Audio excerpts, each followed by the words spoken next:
Well, circling back to one of our top stories, Beijing has called for a thorough investigation into alleged U.S. incursions into its airspace.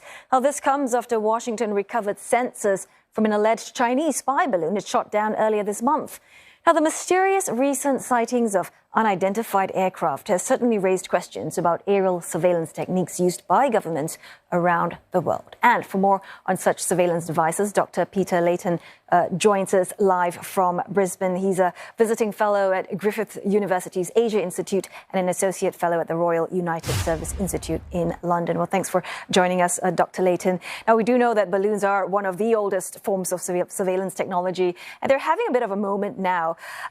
Has technology improved vastly in recent years? And we're also wondering, how big is the intelligence gain from these balloons?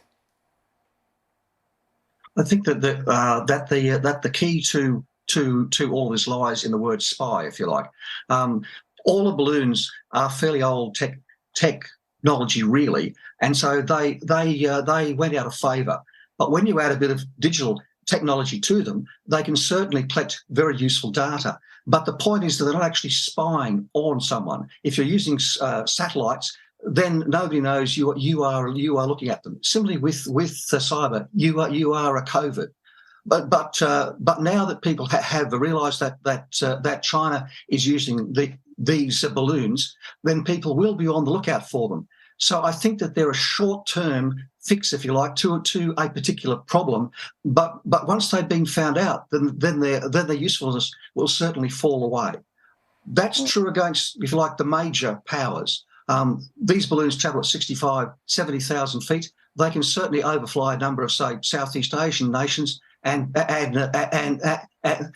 smaller states. But in that big US-China sort of conflict, I think that their usefulness has very likely peaked. And perhaps help us understand a little bit better, because you've mentioned that, there's this whole impression that, obviously, if you have satellites, why do you need spy balloons? So why then, in the event that it is indeed used for spying, why would they use that? I mean, it almost seems like, China wanted to get caught. I think there's something in that, but certainly the balloons are simpler, cheaper, easier, and they collect excellent data. But you've got to counterbalance that against being caught. So it would seem that the Chinese government was not concerned about being caught. Now, in the meantime, the U.S. authorities are examining, the remains of the balloon that they've shot down, and, they've said that they've recovered sensors, electronic pieces. If true, what does this tell us about, what China was doing with the balloon, and is it evidence of an espionage program? Oh, this would apparently seem like a 5 or 7 year plan. These balloons have been being launched on a fairly regular basis out of Hainan Island. But the trouble is that they travel with the wind. So they're fairly difficult to actually get over the precise area at the precise time. So you have to launch a lot of them and just hope for the best, let's say.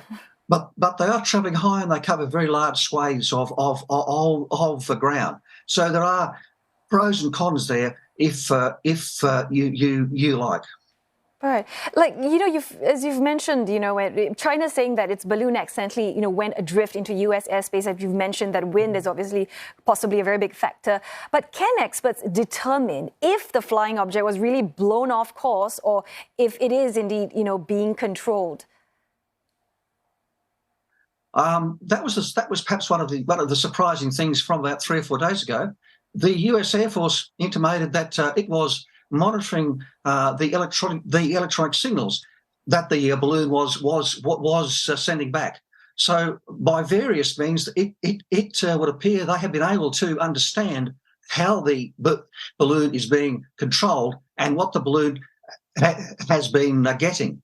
Now, from an intelligence viewpoint, that's extremely valuable information. So the balloon business has cut both ways. China has collected perhaps some interesting information on the Americans, but the Americans have collected a lot of interesting information on the Chinese also. But it cuts back to your original question there. To a certain degree, did the Chinese wish to be caught? Because as you said, it was a very big object. It was 60 metres high, And certainly the initial pictures of it over the American heartland against a bright blue sky, it looked like a second moon. So people from the ground could in fact look up and see it. So that's not terribly covert. In fact, it's the reverse. It's very overt and advertising you were there. Very interesting indeed. Thanks very much, Dr. Peter Layton, speaking to us live from Brisbane, Australia.